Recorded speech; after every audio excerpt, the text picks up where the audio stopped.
Assalamualaikum warahmatullahi wabarakatuh. Ya, selamat siang, Pak. Oke, sebelumnya perkenalkan nama saya Rizky Prayogo. Saya berasal dari Banjarnegara. Kemudian historical pendidikan saya S1 saya di Universitas Muhammadiyah Purwokerto. Saya mengambil jurusan manajemen, kemudian saya melanjutkan S2 saya di Universitas Jenderal Sudirman, manajemen juga dengan konsentrasi manajemen sumber daya manusia.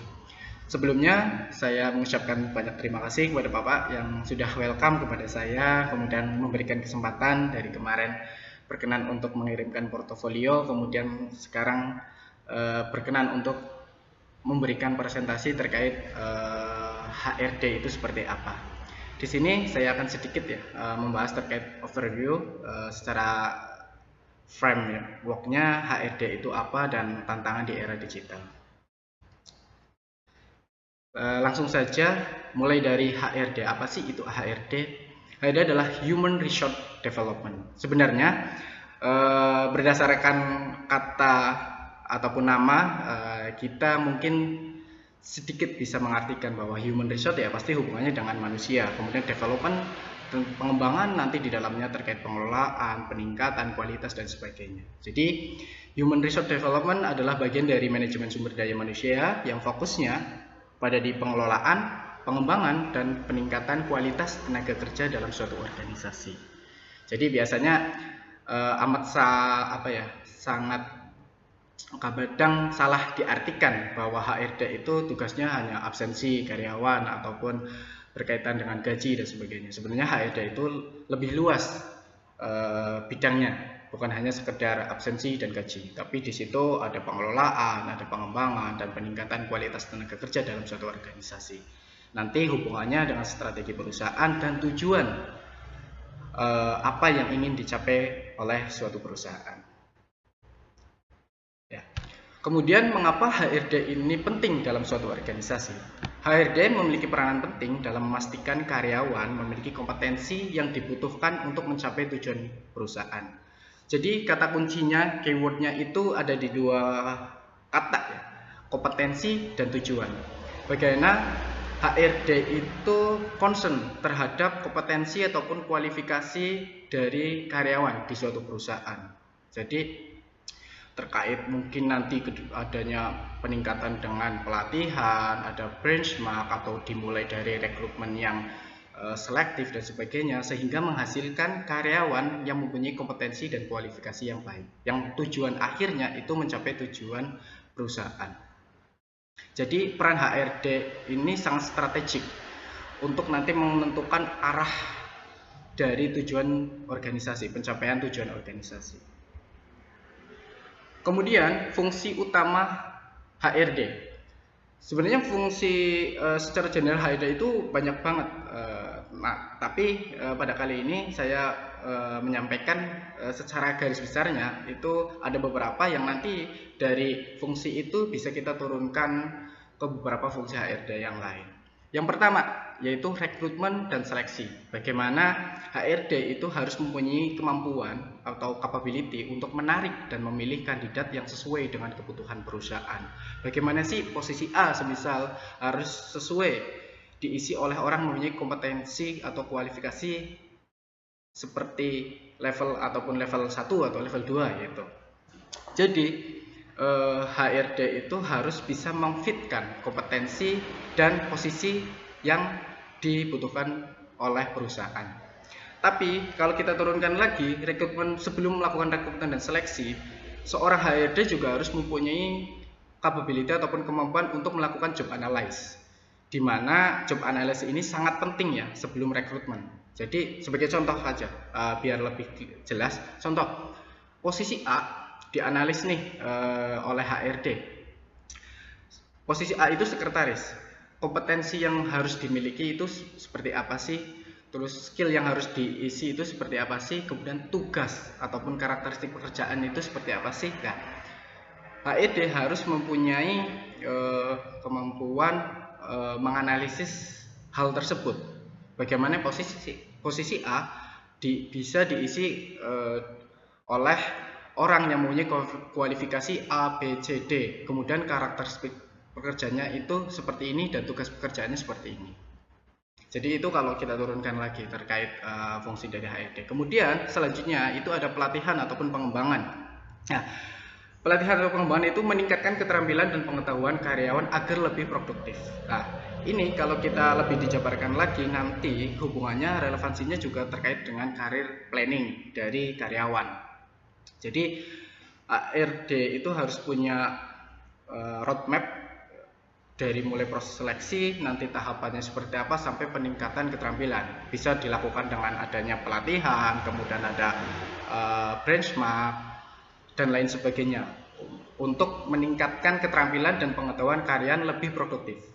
Dan bukan hanya sekedar lebih produktif, tapi nanti benefitnya untuk karyawan itu bisa promosi semisal ataupun mendapatkan karir yang lebih baik. Karena yang kita tahu pasti posisi staff akan berbeda dengan nanti manajer, kemudian berbeda dengan direktur. Pasti semakin tinggi kompetensinya itu biasanya lebih kompleks, kemudian harus punya analitik yang baik dan sebagainya. Dengan ini HRD itu harus bisa melakukan pelatihan atau pengembangan supaya terjadi peningkatan dalam kompetensi dari karyawan. Kemudian masuk ke selanjutnya itu ada manajemen kinerja, bahwa HRD itu harus bisa memantau, mengevaluasi, dan memberikan umpan balik terkait performa karyawan. Sebagai contoh sederhananya itu biasanya yang paling umum yaitu adanya Key Performance Indicator atau KPI. Bagaimana HRD bisa melihat nih, mengevaluasi performnya dari karyawan itu sendiri, apakah sudah sesuai dengan harapan atau ternyata malah menurun dan lain sebagainya. Jadi HRD harus mempunyai kemampuan tersebut. Kemudian memantau juga harus bagaimana si A, si B-nya dan sebagainya performanya baik atau tidak. Oke, yang selanjutnya yaitu ada hubungan industrial.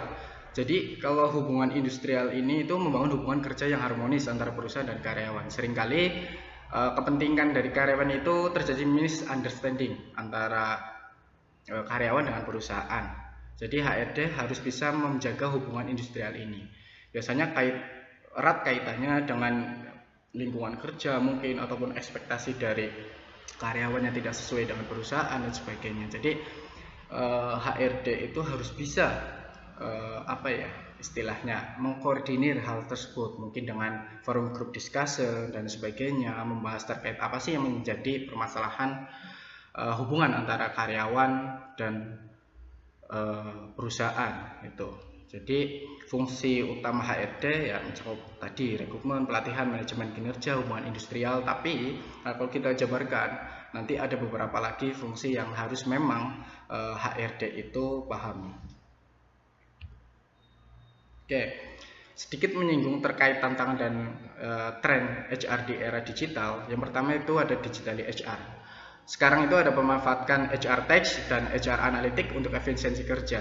Seperti yang kita tahu, sekarang perkembangan artificial intelligence, kemudian penggunaan sistem informasi di human resource seperti human resource information system itu akan memberikan efektif dan efisiensi terhadap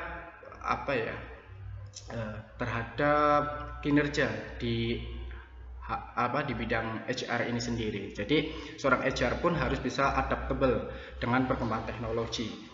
Yang kita tahu ada AI, kemudian kita tahu terkait CV ATS yang kita bisa membaca mungkin ratusan CV dengan waktu yang lebih singkat. Kemudian kita bisa mengevaluasi kinerja karyawan dengan sistem informasi dan sebagainya, itu pasti akan mempermudah. Kemudian employee experience, fokus pada kesejahteraan dan keterlibatan karyawan dalam organisasi. Ini amat sangat penting ya, bahwa seorang HR itu harus tahu nih terkait kesejahteraan ataupun keterlibatan karyawan di organisasi.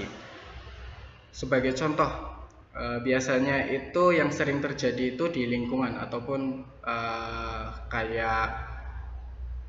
lingkungan ekspektasi dari karyawan itu tidak sesuai dengan apa yang diberikan oleh perusahaan. Contoh dalam bidang kompensasi. Jadi HR harus bisa belajar ataupun mengetahui terkait bagaimana sih perhitungan kompensasi, kemudian performanya itu seperti apa dan sebagainya. Kemudian regulasi, seorang HR juga harus tahu nih regulasi. Kalau di Indonesia itu ada undang-undang ketenagakerjaan, itu harus tahu. Kemudian hak dan kewajiban dari karyawan itu harus tahu, terkait sangon dan lain sebagainya. Jadi HR juga harus tahu terkait variabel-variabel tersebut untuk nantinya meningkatkan kesejahteraan dari karyawan itu sendiri. Kemudian sekarang pengelolaan generasi milenial dan Gen Z di tempat kerja. Kita pasti tahulah tren ini bahwa Gen Z sebutan gaul sekarang ya. Seperti apa karakteristiknya, seperti apa mereka lebih cenderung bisa adaptan dengan teknologi. Jadi HR pun harus bisa bagaimana sih potensial dari Gen Z itu bisa dioptimalisasikan.